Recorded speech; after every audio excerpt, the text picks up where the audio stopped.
Okay, May 13th. We're gonna do a little Growlog update. And look at the awkward shape on this one. I'm trying to remember which one I trimmed. And I think it was this one. I gotta go back and check. But I think I had trimmed the canopy off on one of them, and I believe it was this. So we've got this weird canopy kind of developing. It's very off center. It's probably due to not rotating the plant enough, maybe. Let's take an upper look at it. Turn the light down to 0%. Step into the tent, bring some aphids with me. And it looks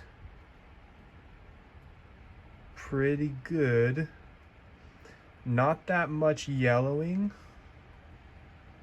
at the moment, but this is how many leaves I lost to yellowing this week. 1, 2, 3, 4, 5, 6, maybe 10, whatever. They're a little crunchy now, but again, it's always the same pattern: yellow with the brown spots, and then it falls off. So yellow with the brown spots. Okay, whatever, bro. Anyway, it's looking decent. Lower leaves are starting to look slightly yellow. Again, we think it might be a nitrogen issue. This isn't cocoa core, but I feel like I blame everything on nitrogen. Like, there's got to be more to it than just NPK. There's got to be more going on, like micronutrients and stuff like that. So this is a nasty looking leaf. Let's see if we can get a focus on that.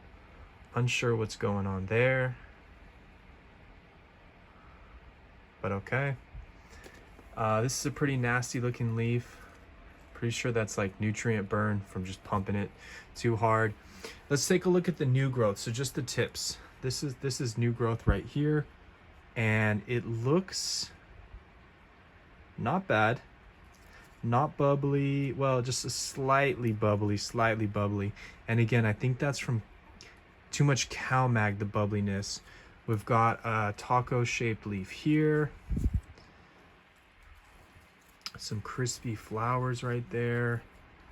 But new growth looks pretty nice. And like up here, this little section looks super nice. So I'm wondering what's going on with this plant. And then also something that's developed is this brown discoloration on top of the pepper. I think that's sunburn, because if my memory serves right, blossom end rot starts at the bottom rather than the top. So I think that's sunburn, because that one had it, and some other peppers have had it in the past. It's a nice looking one. And as far as pepper production, it's not producing very much, probably because it's been destroyed left and right by crazy experiments, but okay. We've got one red pepper, which is honestly a pretty beautiful reaper. Let's just pluck it off.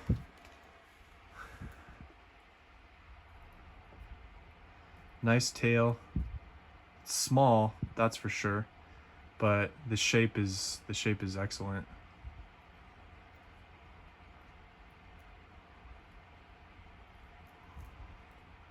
So we got that one.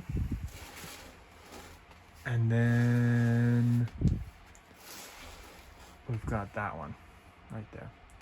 So again, when you pluck the peppers, you get an effect from the plant that it wants to ripen more peppers. And these aren't the biggest reapers, but whew, they look cool.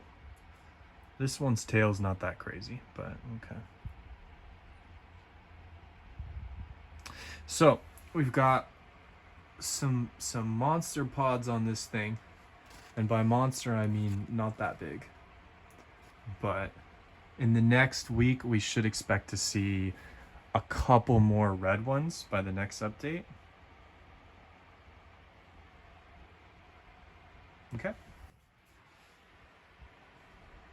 Okay, now a look at tree trunk. Gah.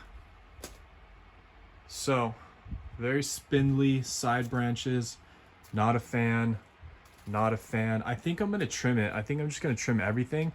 And so it's past May 9th, which means it's time to get rid of these pepper plants because I only wanted to keep them in the tent for 6 months. And it's been 6 months, so it's time to move on to the next experiment. But before we do that, we're just gonna kind of do a little throwback from a couple months ago, and we're gonna experiment on this plant. And so what we're gonna do the next maybe 2 weeks till the end of May is we're gonna give this plant, tree trunk, only water. And we're going to give this plant, no, that's little bro, this is tree trunk. And we're going to give this plant a steady drip of BioThrive, Tiger Bloom, CalMag, all 0.5. No, we're gonna do one of each. We're gonna do 1 milliliter of each. CalMag, BioThrive, Tiger Bloom, 1 milliliter of each, and we're going to water until runoff daily. Daily, I say. So, and we're gonna do that because this is cocoa coir. And really what you're supposed to do with cocoa coir is you're supposed to water daily and get runoff. And I don't remember the exact amounts, but when I was doing cannabis in this tent, it was basically just daily nutrient feed. And that's something that I did with these 2 pepper plants that I think I need to change in the future, is that I was only feeding them once a week, and they're still heavy. This thing, you know, I can't even pick it up with one hand. And it looks like the last time I watered it was the 11th. So 2 days ago, I think I missed a watering between 5:11, between 5:1 and 5:11. But honestly, you could probably get away with watering these things once every 10 days if you have them in the tent. The outdoor ones have not been drinking much water either. So again, these are 6-month-old Carolina Reapers. They've been juiced up, down, left, right, center, and they're nearing the end of their time. So what we're gonna do again is give this one just water, probably every day or every other day, and then this one we're gonna give steady nutrient feed, just a very, very minimal. And I guess we take a deeper look into this one. Just rotate it a little bit. We do have peppers finally on this one. I've been kind of lamenting that this one's not very productive, but we do have some peppers there, and we've got another pepper right there. That's a cool little one. And then I believe, oh, that's, you know, so, you know, this is one of the fun times of growing peppers, is when you start to look at your plant and there's peppers on there that you didn't see last time, or ones you didn't notice. Let's take a vertical view, or a helicopter. So again, a little bubbliness in this new growth. And I think that was from me giving it 3 milliliters of CalMag in a single feeding like a little while ago. So I think what we learned from this 6 months is don't be an idiot. Do baby steps. Don't overjuice your plants at one sitting, because they will get shocked. But this new growth, other than the bubbliness, honestly looks, I like it. I like it. Flowers up top. Okay, so we will take a look at these in a week. Gonna set down the phone. Okay, so for the next generation, we've got these 2 yet to be named. They have got, I believe it was, the last watering was 0.5 of BioThrive, 0.5 of CalMag, watered until runoff. That was 2 days ago. And this plant already experiencing some nutrient burn.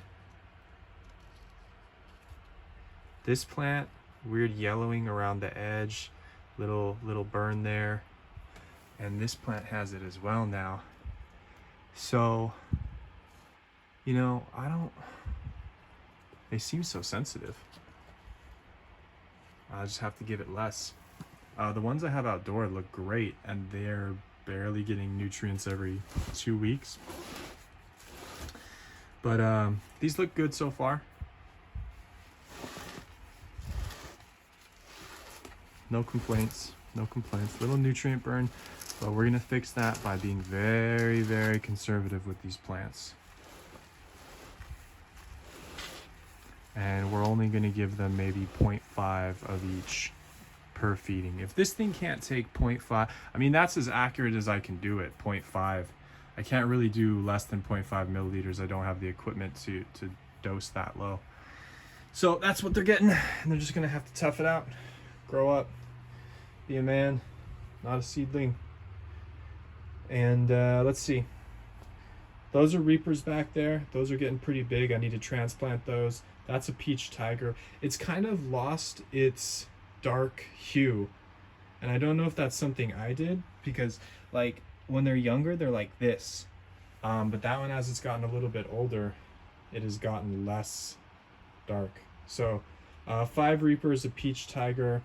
These ones, they look like a lot of these are white tongues. That's a white tongue, that's a white tongue, and they seem to all be having the same issue of this curling. Maybe it's light stress, maybe it's some type of nutrient thing. I'd be very surprised if it's light stress, because I haven't been keeping the tent light on 100%. I've been keeping it on like 50 to 75, and I just kind of vary it by day. I really should start including those in the videos. I got some smaller ones, and again, these things are bottom watered about once every couple days. Let's take a look. 5-4, bottom watered them yesterday, so solid 8 days between it. That makes me wonder if I missed it, because you got 5 days here and then 8 days, so you know, 26 to 29, 29 to 4, and then 4 to 12. That's kind of a big gap. Makes me think I didn't write something down, which is possible. Some temperature readings. It's getting pretty warm. Got to be cognizant of that. And I think that's all we got going. Those are side projects. Don't worry about those. And then this thing is getting pulled down pretty hard. And if you look at it, it's just a little zip tie or twist tie, whatever you call it, hooked like so around the lip. I do that as well. And this is something that's very big in the cannabis community. It's called low stress training, but I don't think I've seen a single person mention low stress training when it comes to peppers, which is very weird. But that's pretty cool, huh? Anyway, that's what we got going on. We'll take a look at the germination station next. Where'd my peppers go? Small but deadly.